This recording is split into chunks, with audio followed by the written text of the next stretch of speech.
rokmi HC Tatra Stupava sa znovu postavil na nohy a boli sme pri tom. Sme prvé výrobky HC Tatra. Každý rok vyhodnocujeme v každej kategórii. Najlepší hráč, najväčší bojovník, najväčší progres a najlepší tím v rámci klubu.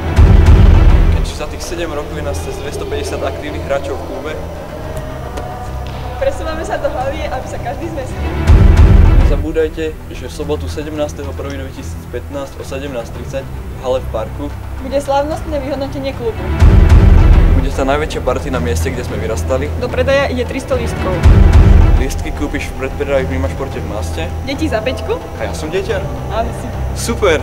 A dospelí za 15. Vidíme sa 17.1.2015. Čaká na vás bohatý program, tombola a skvelá zábava.